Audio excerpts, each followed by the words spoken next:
en el primero de los temas, el de la regulación del sector farmacéutico y protección de la inversión, vamos a iniciar en primer término con algunos comentarios que nos va a hacer la doctora Ana María.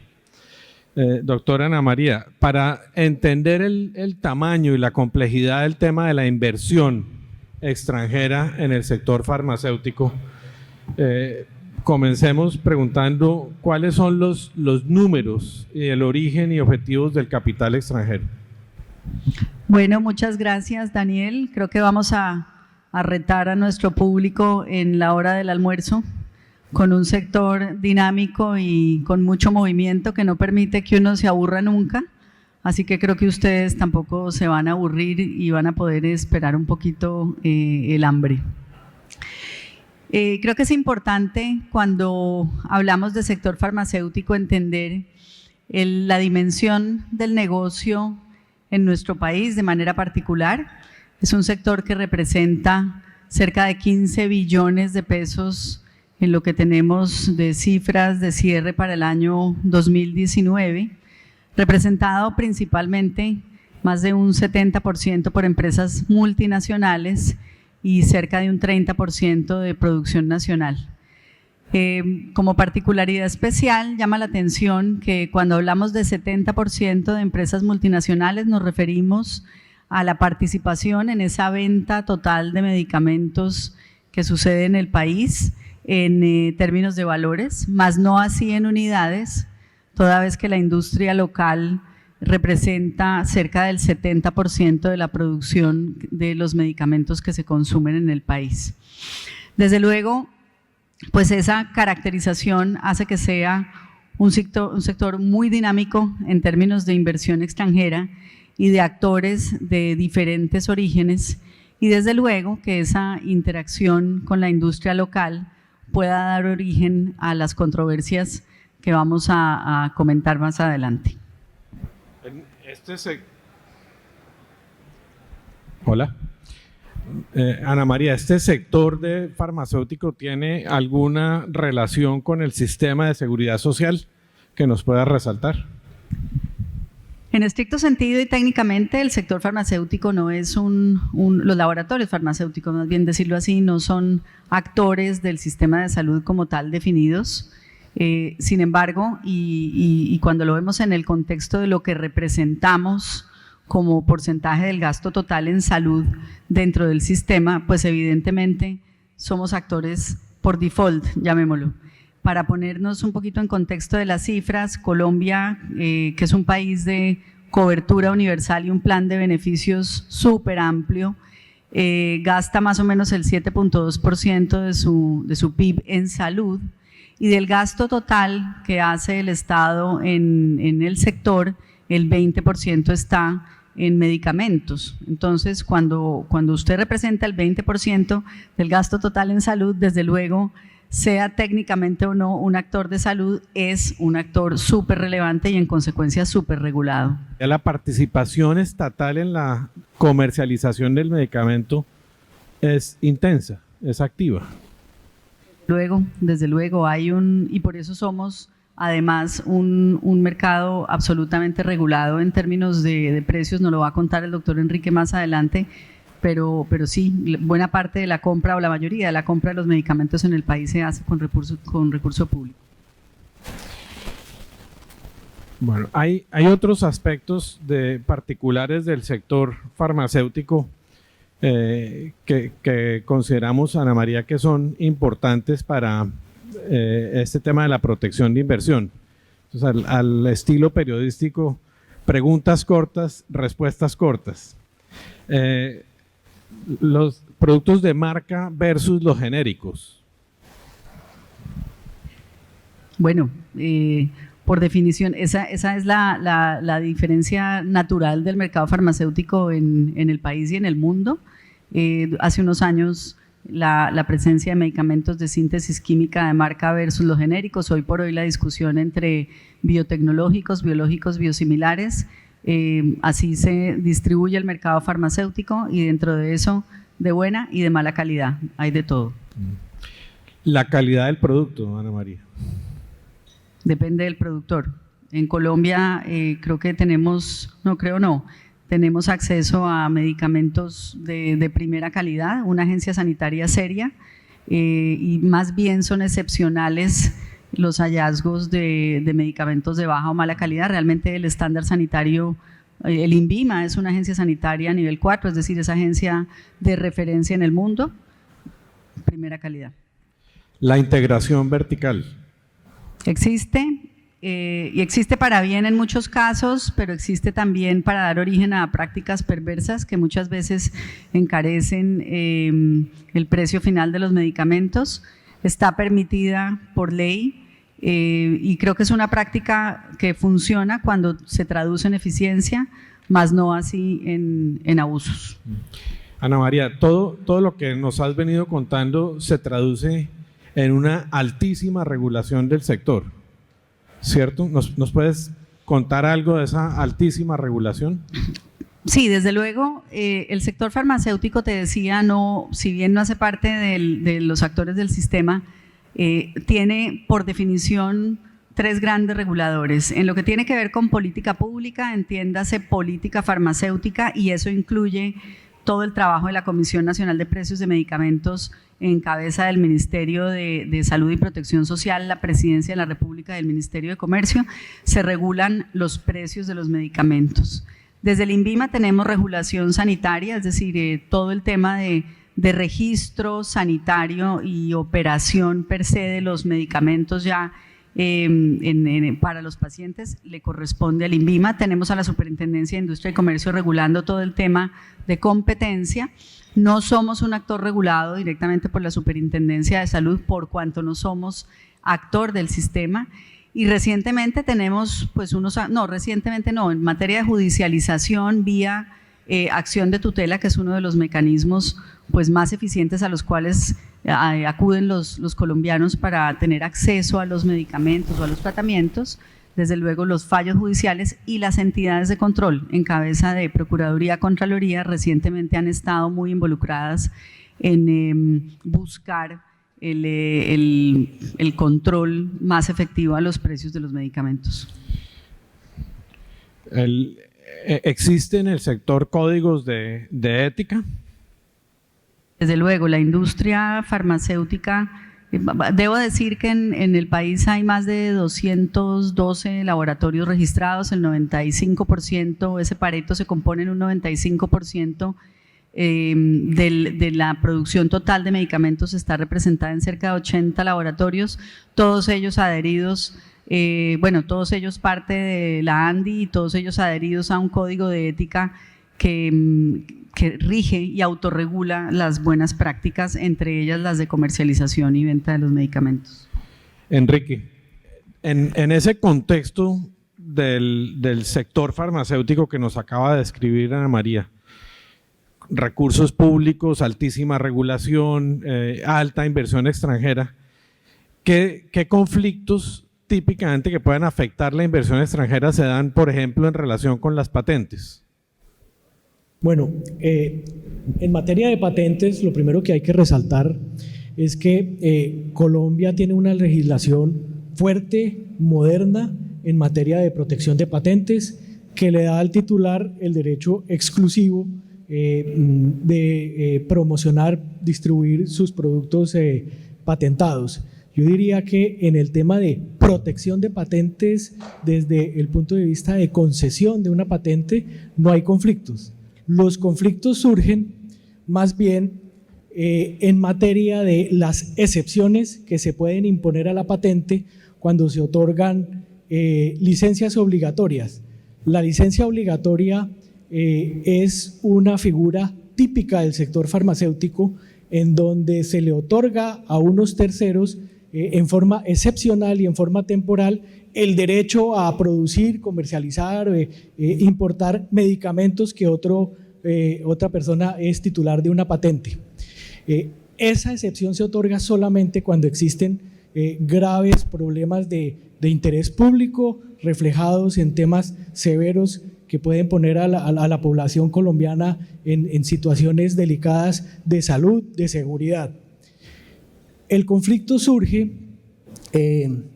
digamos no en Colombia, sino ha habido una tendencia en América Latina de generar o tratar de utilizar esta figura para solucionar problemas financieros de los sistemas de seguridad social bajo la premisa de que el costo de los medicamentos genera un problema de acceso para los pacientes. Si bien uno podría decir que allí puede haber un problema, realmente ese mecanismo de licencia obligatoria no está diseñado para resolver problemas financieros, sino problemas, como decía antes, de orden público, de seguridad y salud. Existen otros mecanismos diferentes para solucionar los problemas financieros. Entonces, en varios países de América Latina se han iniciado, inclusive en Colombia, unos procesos de licencia obligatoria con esa excusa, con ese, digamos, visión. Y yo diría que el resultado en Colombia ha sido que se inician los procesos, pero terminan resolviéndose no a través del proceso de licencia obligatoria, sino a través de unos mecanismos diferentes de fijación de precios o de negociaciones centralizadas, que ahorita podemos detallar más adelante. De tal forma que si se llegan a imponer licencias obligatorias, podría uno pensar que se están utilizando mecanismos inadecuados para solucionar problemas financieros. Esos mecanismos de regulación de precios que acaba de anticipar, ¿incluyen, por ejemplo, el control de precios de medicamentos? Sí. Si nos ponemos en un contexto de 2004, 2005 para acá, Colombia, digamos, el establecimiento, el Estado colombiano ha sido muy ingenioso, por llamarlo de alguna forma, en crear diferentes mecanismos de control, de contención del gasto. Realmente, como decía Ana María, el sistema es un sistema universal que da cobertura a toda la población y con un paquete de servicios ilimitado. Eso hace que pues, hay un problema de recursos versus servicios. En razón de eso, inicialmente se empezaron a crear mecanismos de control de precios en 2005 a través de la Comisión Nacional de Precios de Medicamentos, con una metodología clara en donde se hacía una referenciación internacional y con base en esa referenciación internacional se fijaba un precio de venta al sistema de los medicamentos. Sin embargo, con el tiempo se ha visto por parte del gobierno que los mecanismos le son insuficientes para su propósito de contención del gasto, entonces ha creado otros mecanismos adicionales. Ha creado un mecanismo que se llama valores máximos de recobro, y es que algún grupo de medicamentos que no están en el plan básico de salud, sino que se pagan con recursos del Estado y no con las contribuciones a la seguridad social, se les fija un valor para que la ADRES, que es como la que administra todos los recursos del sistema, los pague al final de la cadena. Allí pueden surgir unos conflictos complicados porque los datos, la data que utiliza la ADRES para fijar esos valores máximos de recobro es una data muy inconsistente, digamos, hay problemas de recolección de datos para saber cuáles son los valores reales de esos recobros. Hay otros mecanismos también que se han creado, como el de las exclusiones de medicamentos para que sean pagados por el sistema. No para que se puedan comercializar, se pueden comercializar, pero el sistema de seguridad social no los paga. Y eso, la ley trae unos criterios especiales cuando son temas puramente estéticos, cuando son temas de servicios o de productos que se adquieren en el exterior, pero hay unos que son muy controversiales que tienen que ver con que falta evidencia científica sobre su eficacia, su calidad o su eficiencia. Y puede ocurrir o ha ocurrido que medicamentos que están en el mercado hace un buen tiempo, que tienen su registro sanitario, que han pasado por todas las pruebas del INVIMA, que como decía Ana María es un instituto de referencia internacional y un instituto robusto. Después de eso, después de muchos años de haber estado comercializados en Colombia, se nominan para ser excluidos y viene un proceso muy difícil de discusión en donde al cabo del tiempo pueden terminar con que la decisión de que el medicamento es excluido y no lo paga el sistema.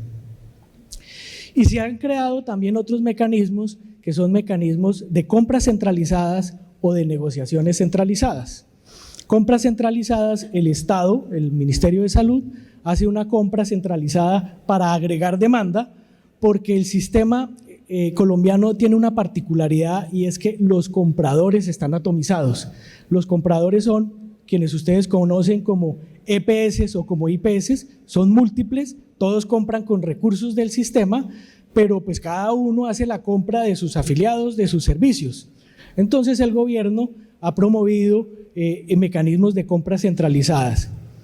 Muchas veces esos mecanismos son los que han resultado eficientes para solucionar los problemas financieros que por otro lado se pretenden solucionar con mecanismos de licencias obligatorias. Es el caso de un proceso frente a los productos de hepatitis C que se inició en el 2017, el proceso no ha terminado, está abierto, estamos en medio de la discusión de si hay un problema de orden público, de salud alrededor de ese tema, pero el hecho es que el gobierno hace 3 años, a través de mecanismos de compras, a través de la Organización Panamericana de la Salud, ha resuelto el problema. Ha comprado los medicamentos, los ha comprado a un precio significativamente más bajo de lo que se estaban comprando antes, y la población, lo que es más importante, la población ya tiene acceso a esos medicamentos. Pero Enrique, con estos dos temas de las licencias obligatorias y las regulaciones de precios y esos otros mecanismos, ¿se puede terminar afectando la inversión extranjera?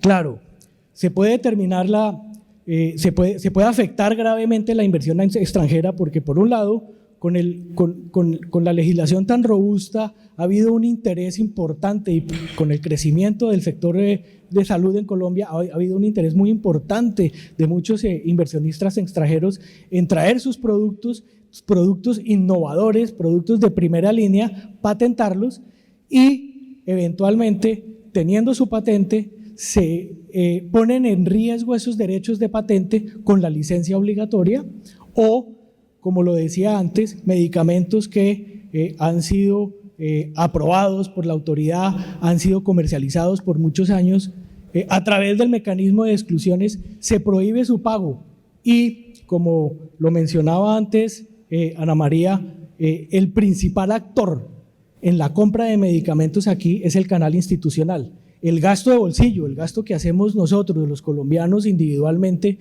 es de aproximadamente entre el 12 y el 20% está ese gasto. Es un gasto frente a todo el gasto en salud relativamente bajito, es de los más bajitos del mundo.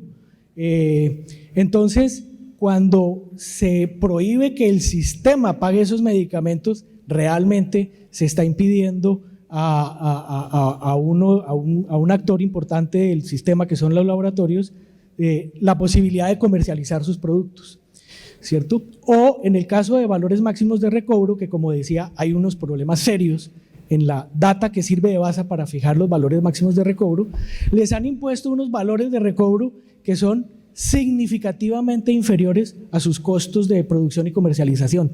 He conocido casos en donde el costo se reduce en un 95% y por supuesto eso hace que el laboratorio tenga que tomar una decisión de no continuar comercializando esos productos.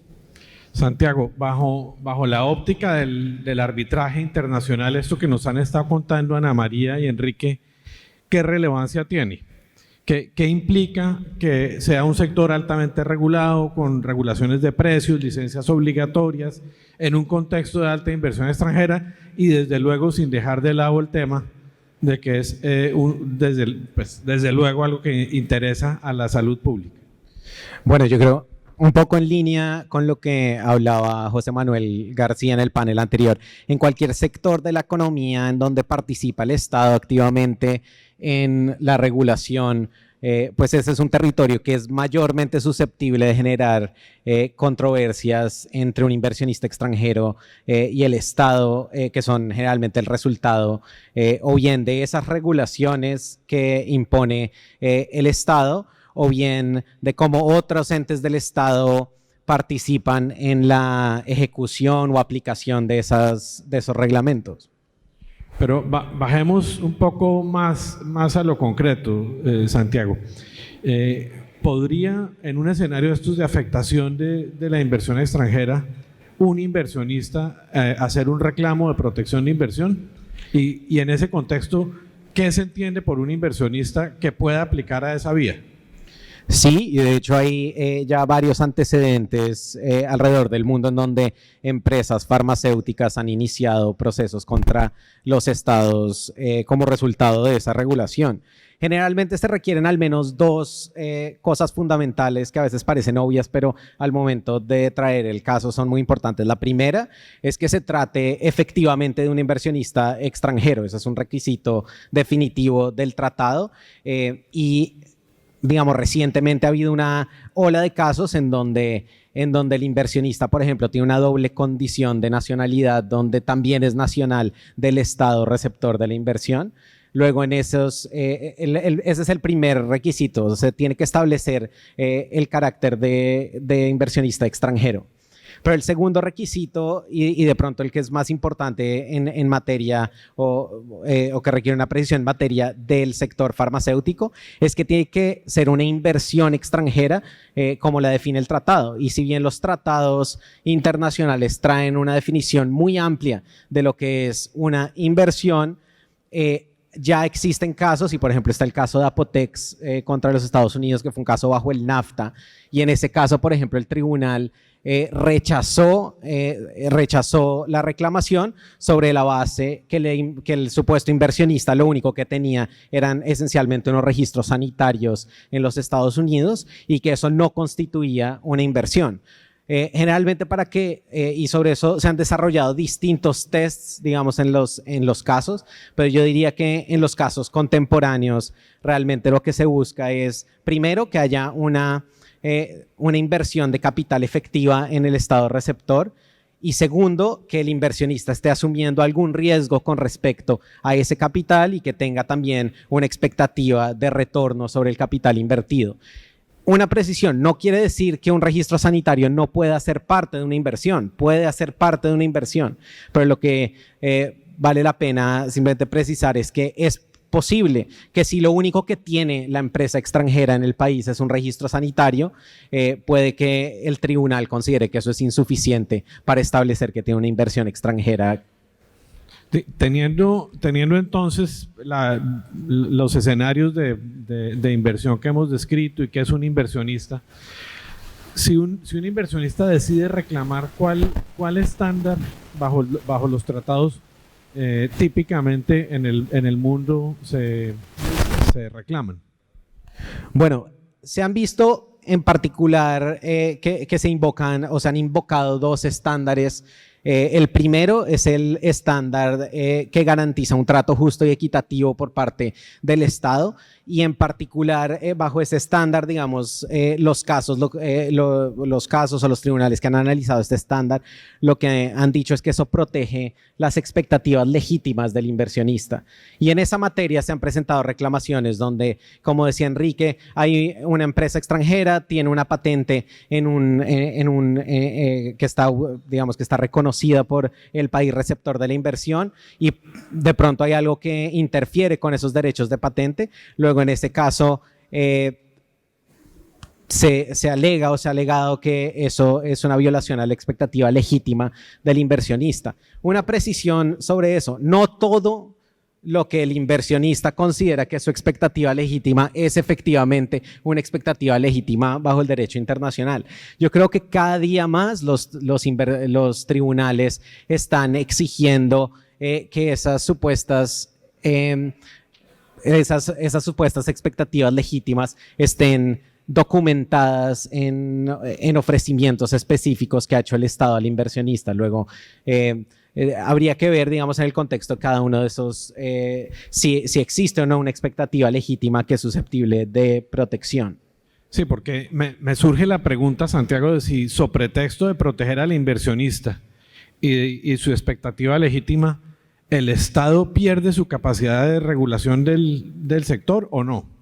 Bueno, eso yo creo que es muy importante porque yo creo que hay una percepción equivocada de que los tratados de protección de inversiones son una especie de garantía para el inversionista de que nunca se va a ver expuesto a un cambio regulatorio. Yo creo que eso no es cierto ni es lo que reflejan los casos. En realidad, lo que protege el tratado es que el inversionista se vea afectado por una regulación que es imprevista o una regulación que es discriminatoria, una regulación que es injusta, una regulación que es arbitraria.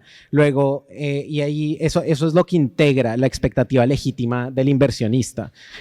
Yo no tengo como inversionista la expectativa legítima de que no haya un cambio en la regulación, pero sí puedo tener una expectativa legítima de que el cambio en la regulación tenga que seguir ciertos parámetros. Y en la medida que no se siguen, pues ahí puede haber una violación del tratado. De acuerdo con eso, Santiago, en los casos que usted conoce,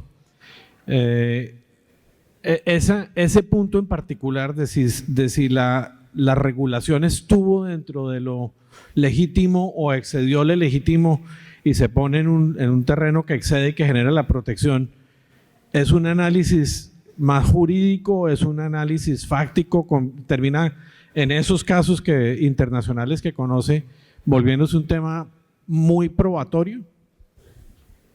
Sí, yo creo que es un tema probatorio, pero también es un tema de demostración.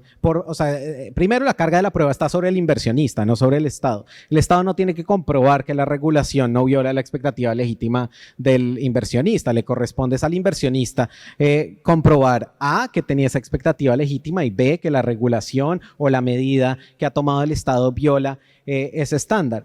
Por ejemplo, para dar un caso, está el caso de Eli Lilly contra Canadá, otro caso bajo el NAFTA, y ahí básicamente lo que alegaba Eli Lilly es que se había producido la cancelación efectiva de unas patentes a través de unas decisiones judiciales de las cortes en Canadá, y lo que decía el inversionista es que se había traído a colación un concepto de utilidad de la patente que era único al sistema jurídico canadiense y que no era previsible. El tribunal, al analizar esa reclamación, lo que dice es: bueno, esta teoría de la utilidad de la patente, si bien es específica al sistema jurídico canadiense, es algo que conocía el inversionista al momento de hacer la inversión, es algo que, si bien ha tenido un desarrollo en la jurisprudencia, no es nuevo, ni repentino, ni sorpresivo para el inversionista, y sobre esa base se rechazó la reclamación.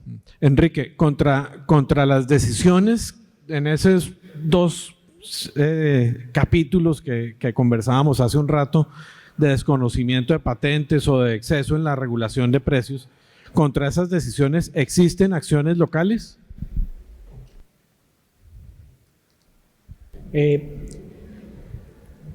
Realmente, como les comentaba, en el tema de patentes, las soluciones han venido más por la práctica que a través de procesos arbitrales o procesos internacionales. El Estado finalmente ha usado otros mecanismos para resolver el problema.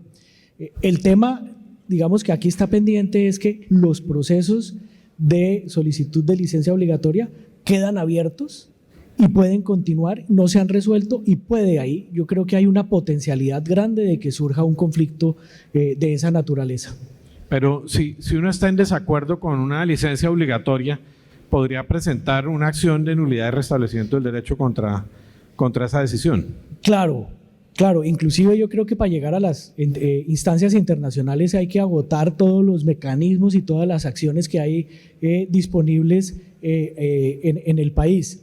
Y eso, de alguna u otra forma, es un desestímulo para el inversionista para seguir ese curso, porque son procesos significativamente largos y que, pues, en una acción de nulidad que se puede demorar, 6, 7 años, en el mejor de los casos, el problema de la oportunidad comercial y de estar en el mercado pues es una situación que ya el inversionista la perdió. Santiago, existiendo acciones locales, ¿eso afecta de alguna manera la posibilidad de hacer el reclamo de inversión bajo tratados de protección? Sí, y afecta sobre todo el tipo de reclamo que puede hacer el inversionista, porque hay ciertas reclamaciones bajo los tratados que requieren el agotamiento de los recursos del sistema local. Es el caso, por ejemplo, si un inversionista va a argumentar que ha habido una denegación de justicia, tiene que haber agotado todos los mecanismos judiciales y tener una decisión final. También en tema de expropiación ha habido algunos casos que han dicho que no se puede hablar de una expropiación hasta que no se le haya dado oportunidad al Estado a través de sus mecanismos judiciales de corregir. Pero hay dos precisiones. La primera es que bajo el estándar del trato justo y equitativo, la mayoría de los tribunales coinciden en que no es necesario agotar todos los recursos de la vía ordinaria, salvo que lo exija el tratado. Y lo segundo que hay que decir es que incluso bajo los estándares como el de la denegación de justicia o en algunos casos la expropiación que requieren el agotamiento de los recursos, el inversionista puede demostrar que el ejercicio de esos recursos no hubiese resultado en ningún cambio de su posición, y en esa situación está exceptuado, digamos, de ese requisito. Y en particular el tiempo que toma resolver esas acciones, 7 años, como nos decía Enrique, de alguna manera es relevante como excusa o como reafirmación de la violación.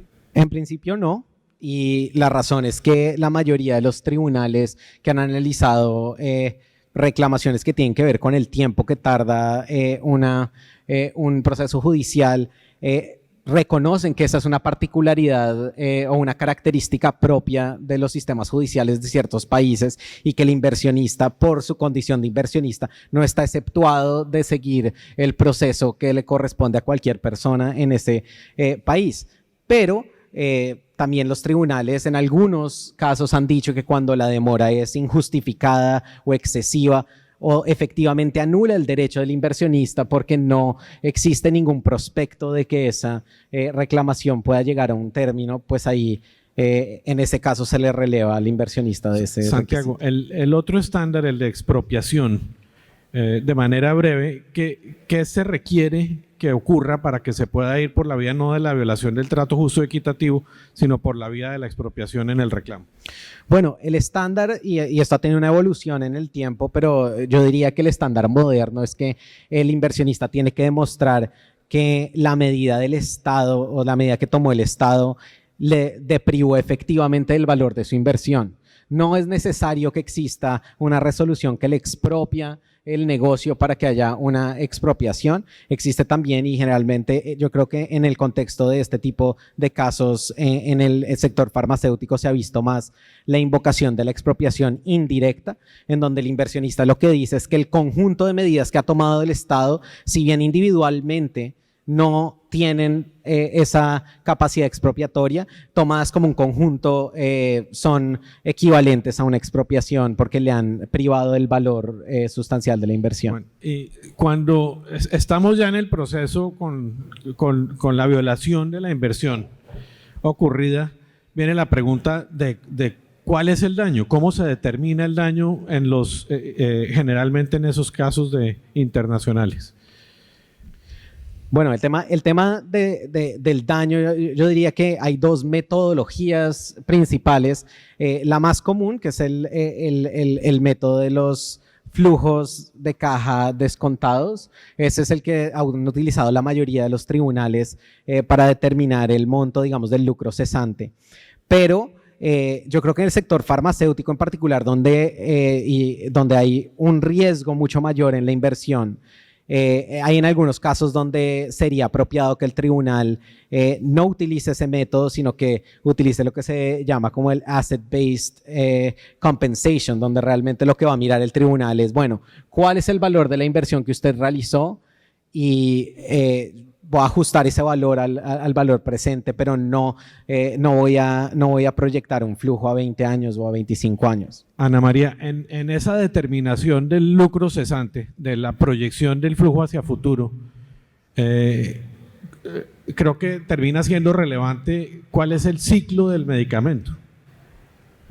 Bueno, sí, yo creo que es pertinente decir que entre más cerca se está al momento del lanzamiento del producto, pues mayor expectativa hay de amortización de lo que se llama el proceso de investigación y desarrollo, que es finalmente la génesis de cualquier molécula, producto que llega a un paciente y donde pueden transcurrir años y millones de dólares. Entonces, desde luego, a medida que una vez se lanza un producto, después de haber hecho toda esa ruta de investigación y desarrollo, haber tenido su registro sanitario, después de haber realizado estudios clínicos y demás, el producto va teniendo, digamos, una ruta entre el lanzamiento, el crecimiento o adherencia de una mayor cohorte de pacientes a un medicamento específico, va caminando hasta el momento en el que llega un competidor, entonces muy seguramente el producto tiene que reinventarse para poder sobrevivir a esa competencia o al producto de bajo costo. Llega por efecto también de las nuevas tecnologías, la madurez, ¿cierto?, de los productos que ya tienen en el mercado, encuentran innovadores que empiezan a rezagarlo y por último, pues después de su maduración, muchas veces su muerte y su retiro del mercado. Entonces, si esa acción o esa intervención se produce muy cercana al momento del lanzamiento o una vida muy corta del proceso de comercialización, muy seguramente lo que va a tener un laboratorio es la no posibilidad de recuperar esa inversión y desarrollo que hubo antes del lanzamiento. Santiago, ¿ese ciclo es relevante en el cálculo del lucro cesante? Sí, y yo creo que es muy relevante, sobre todo cuando se va a utilizar ese método de los flujos descontados en la determinación de la tasa de descuento, porque esa tasa de descuento debe reflejar el riesgo inherente que tiene la inversión y el riesgo de que no se materialicen esos flujos. ¿Y qué tan relevante es la prueba pericial en ese tema? ¿Y qué nos cuenta usted? Yo diría que en materia, digamos, en las disputas en materia farmacéutica es de la mayor importancia la prueba pericial, y una precisión es que generalmente en el campo del arbitraje de inversión hay unos peritos que tienen mucha experiencia en la evaluación del daño y que aparecen en muchos de los casos. Yo creo que en el sector farmacéutico es muy importante que los operadores recurran también a los peritos que tienen muchísima especialidad en materia farmacéutica, porque si no, creo que el perito que no tiene ese conocimiento va a tener mayor dificultad en calcular la tasa de descuento que debe aplicar a ese flujo. Hay un caso reciente, Santiago, de una reclamación de protección de inversión en España relacionado con la energía eólica, que acaba de salir una decisión en donde, si bien ordenan compensar por la protección de inversión, limitó muchísimo la suma. ¿Cuál fue el criterio allí o qué nos puedes comentar sobre eso? Bueno, dos cosas. La primera es que yo creo que son muchos los tribunales que frente a una reclamación billonaria no otorgan daños en esa misma dimensión. Entonces yo diría que eso es una primera caracterización. En ese caso en particular, son los casos que ha enfrentado España frente al cambio de regulación de la energía eólica, y en ese caso había una reclamación muy grande, casi 2 billones de dólares reclamaba el inversionista. En realidad ahí lo que sucedió fue que el tribunal desechó la mayoría de las pretensiones que tenía el inversionista, y con respecto a la pretensión que aceptó, el tribunal lo que dijo es que la expectativa legítima del inversionista ahí no era que la regulación iba a continuar siendo la misma durante 20 años, sino lo que dijo es que la expectativa legítima era tener un retorno razonable sobre la inversión. Y determinó en ese caso que el retorno razonable era un 7%, ese fue el número que el tribunal escogió. Ahí había una disputa sobre cuál era esa tasa razonable de retorno. y al final se le otorgó al inversionista sobre ese 7% el retorno a la inversión. Hay que anotar que en ese caso, ese es el caso de los inversionistas VP contra España, el juez Brouwer, que era uno de los tres árbitros, presentó una opinión disidente con respecto a ese punto. Él dijo que si bien estaba de acuerdo en que la expectativa legítima era el retorno razonable de la inversión, había sido mal calculado ese retorno y en realidad le correspondían, no, creo que eran los 100 millones de euros, en su concepto sí le correspondían casi 700 millones de euros al inversionista. Pasando al segundo segmento que es el de las disputas entre particulares en las relaciones contractuales. Ana María, ¿cuáles son los activos farmacéuticos, si uno pudiera usar esa expresión?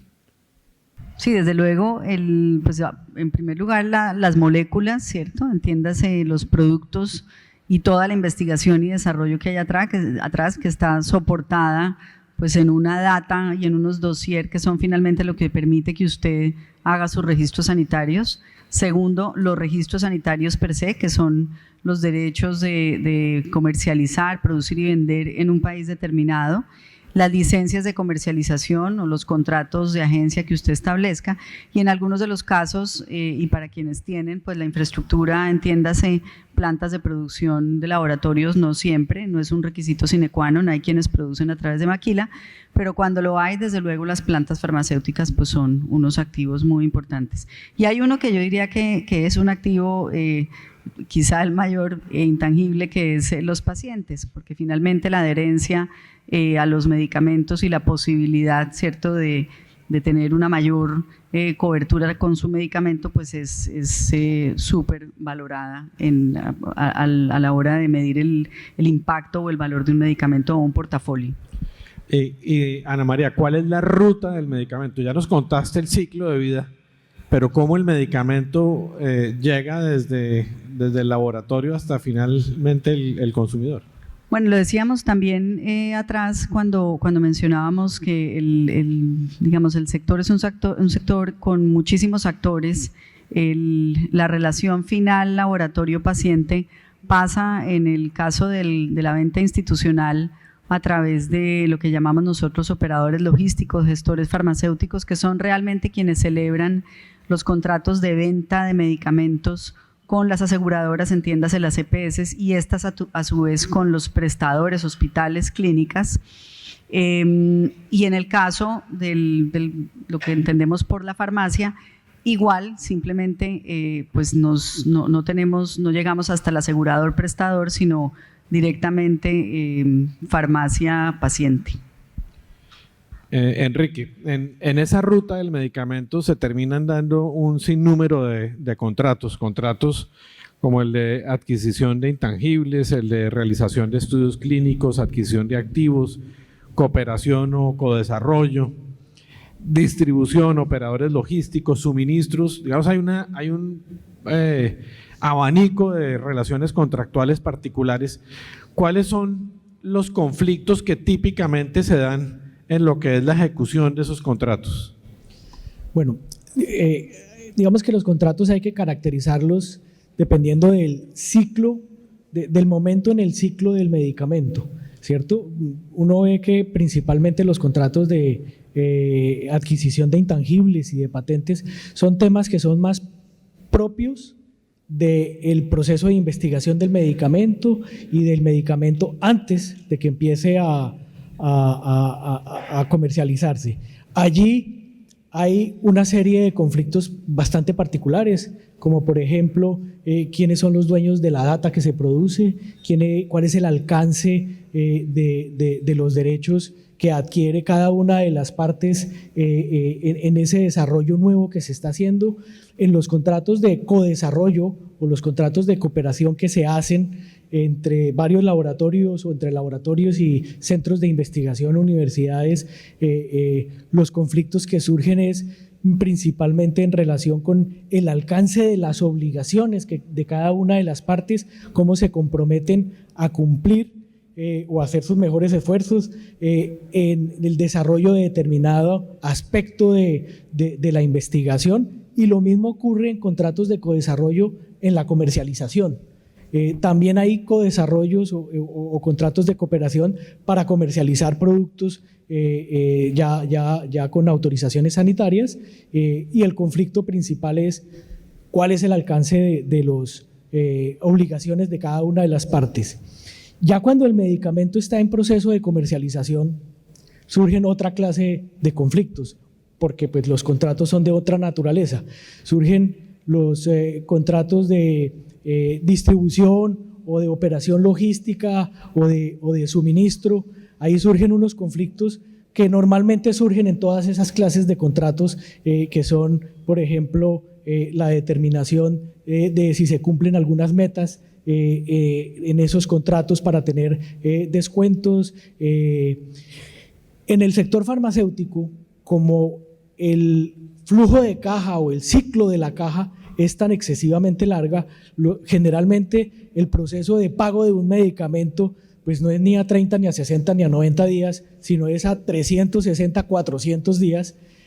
Ahí surgen unos conflictos bastante complicados entre los distribuidores que tienen que ver con la conciliación de saltos, con la determinación de cuáles facturas fueron las que se pagaron, cuáles faltas por pagar, etcétera. En los contratos de adquisición de activos, digamos ya cuando un producto se maduró y después de madurado termina la vigencia de una patente y hay un laboratorio interesado en continuar con la comercialización de ese producto porque el innovador ya no tiene el interés, en esos contratos de adquisición de activos surgen conflictos, especialmente en la transición entre la titularidad del producto a nombre de una persona y la titularidad del producto a nombre de quien adquiere el producto, porque hay situaciones en que hay que determinar quién cumple con las obligaciones regulatorias de reporte a la autoridad sanitaria, de reporte en materia de precios, quién cumple con las obligaciones de farmacovigilancia con el medicamento, y como el importador autorizado y el titular del registro, hasta tanto no cambie, sigue siendo el vendedor, entonces surgen también conflictos sobre la planeación del forecast para poder comercializar el producto, las cantidades, las oportunidades de importación, en fin, en cada ciclo, en cada etapa del ciclo hay un conflicto o una potencialidad de conflictos diferentes que normalmente, si es posible, se derivan en arbitramentos. Todos estos temas, Enrique, de la altísima regulación de la salud pública, etcétera, que hemos venido conversando, implican una alta injerencia del laboratorio en toda la cadena de distribución. Sí, ahí hay una discusión de fondo que tiene que ver con contratos de distribución y contratos de agencia, o contratos con operadores logísticos y contratos de agencia, porque el laboratorio que es distribuido por razones regulatorias tiene una altísima injerencia en todo el proceso de distribución. En primer lugar, el laboratorio siempre es el responsable directo frente a lo que pase con el medicamento una vez el medicamento salga al mercado. Es el responsable por cualquier problema que genere el medicamento frente a los pacientes. Hay una serie de regulaciones en materia de buenas prácticas de distribución, buenas prácticas de almacenamiento. Entonces, el laboratorio tiene que asegurarse de que su distribuidor cumpla con todo ese proceso en la cadena para que el medicamento no pierda sus cualidades terapéuticas y el medicamento conserve su calidad al momento en que va a ser utilizado por los pacientes.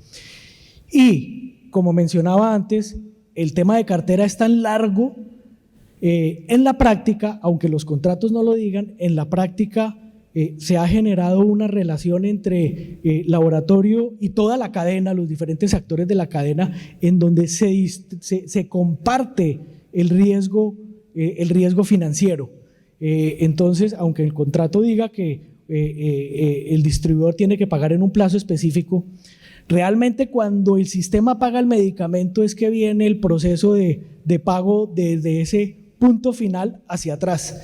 Y ahí pueden pasar tanto tiempo que el riesgo financiero de esa oportunidad de pago lo están corriendo ambas partes. Pero en la industria entienden que por esa altísima injerencia del laboratorio en la cadena, por ese solo hecho los contratos se vuelven de agencia ¿o no? Pues en principio no, y en principio las regulaciones de los contratos es para que eso no ocurra. Sin embargo, muchas de las situaciones de las que estamos hablando son situaciones que por más de que uno las prevea en el contrato, al momento de la interpretación de la injerencia del laboratorio en todo el proceso, las autoridades judiciales pueden interpretar una situación contraria. Hay otro elemento que yo creo que es importante, y es que como el medicamento tiene una vigencia, hay una intervención grande del laboratorio en el manejo de inventarios por parte de su distribuidor, porque el medicamento tiene que, al momento en que vence, tiene que haber todo el proceso de evolución, porque la disposición final del medicamento está regulada porque se considera que es un producto peligroso. Santiago, en el contexto del arbitraje internacional, ¿qué tipo de conflictos se dan en primer lugar con el tema de la patente? ¿Y qué nos puede contar brevemente de eso? Porque bueno, lo primero es decir que en los contratos entre particulares cada día más se pacta el arbitraje internacional para resolver estas disputas, y por ejemplo en Estados Unidos, si bien hubo dudas al principio sobre la arbitrabilidad de algunas de estas disputas por lo que involucraban patentes, la posición casi uniforme hoy en día de las Cortes de Estados Unidos, al menos, es que todas estas disputas son susceptibles de ser arbitradas. En la etapa de investigación y desarrollo, digamos, para dar un ejemplo, una de los conflictos que en Estados Unidos se ha dado más es sobre el ámbito permitido que tiene cada licenciatario con respecto a la patente. Es decir, una misma patente puede dar lugar a varias licencias a distintas partes. Y si bien son contratos independientes, una de esas partes puede reclamar que otro contrato de licencia sobre la misma patente viola el uso permitido que le fue concedido a esa parte. Luego, ese es un área de altísima complejidad, pero donde se presentan y se están presentando disputas. En ese escenario, ¿se ha permitido en el arbitraje internacional que el licenciatario de una patente haga uso de la cláusula arbitral de otro contrato de licencia de su licenciante con un segundo licenciatario, que se meta en esa cláusula arbitral? Sí, y lo han hecho en muchos casos. En Estados Unidos ha habido varios casos donde se obliga a proceder al arbitraje a pesar de la protesta de una de las partes, donde la parte alega que no es parte de un contrato de arbitraje con ese licenciatario. Y si bien la Corte toma dos elementos, el primero es que dice que el Estatuto de Arbitraje Federal en Estados Unidos presume que el arbitraje es la vía correcta cuando hay cualquier base para tomar esa decisión. Y segundo, si en el contrato entre A y B existe un contrato de arbitraje que es similar al que existe entre esa misma parte y el otro licenciatario, hay cortes en Estados Unidos que han obligado a proceder al arbitraje sobre la base de que son equivalentes ambas cláusulas. Santiago, en el contexto del ciclo de vida del medicamento y la ruta que nos explicaba Ana María, en este sector, en esta industria, el tiempo es muy prolongado. O sea, un medicamento que se empieza a investigar hoy va a terminar llegando al lanzamiento del mercado por ahí en 6, 7 años fácilmente, y es típico entonces que en los contratos entre particulares no se pacten obligaciones de resultados, sino obligaciones de mejores esfuerzos. ¿Eso ha dado lugar a conflictos en el arbitraje internacional entre particulares?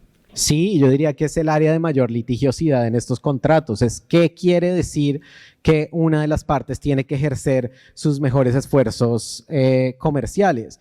Incluso hay cláusulas que intentan definir lo que es un mejor esfuerzo comercial, pero siempre lo hacen con referencias a lo que harían empresas en una situación similar, lo que se haría en un mercado similar, lo que se haría en una situación, mejor dicho, siempre se tiene que hacer con base en un benchmarking. Entonces yo creo que la disputa, y eso es obviamente objeto de reportes periciales, es cuál es ese benchmark sobre el cual yo voy a definir si en este caso particular hubo o no una violación a ese estándar de mejores esfuerzos razonables. Y ya para cerrar, Santiago, y luego un par de comentarios de Enrique y de Ana María, si lo consideren. Todo este tema de las normas de cumplimiento, de corrupción, el FCPA americano, ¿qué relación tiene en las disputas del sector farmacéutico? Con mayor y mayor frecuencia, los contratos en el sector farmacéutico incluyen una cláusula que facultan a cualquiera de las dos partes a terminar el contrato si tienen conocimiento que la otra parte ha violado, por ejemplo, el FCPA, que es el Estatuto Anticorrupción norteamericano.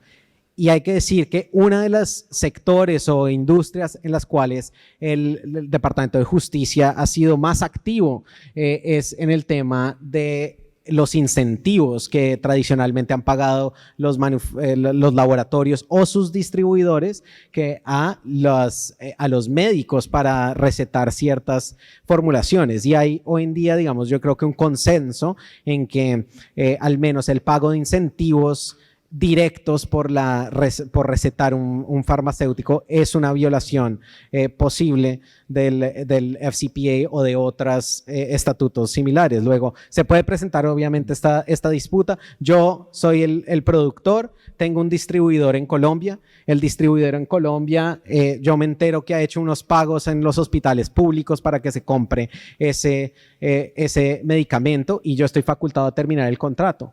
Y eso obviamente va a generar una disputa comercial sobre lo... Muy brevemente, porque se acabó el tiempo, Ana María, ¿eso está ocurriendo en Colombia? No, no.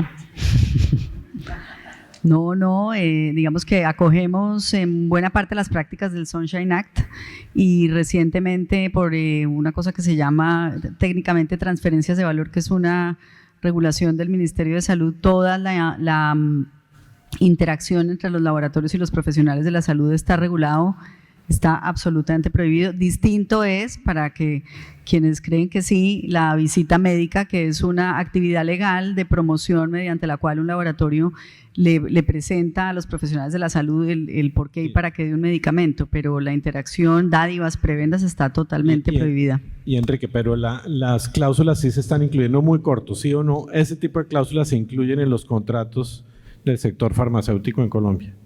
Definitivamente sí, y se han vuelto cláusulas corporativas en que los laboratorios no celebran contratos de distribución si no tienen esas cláusulas.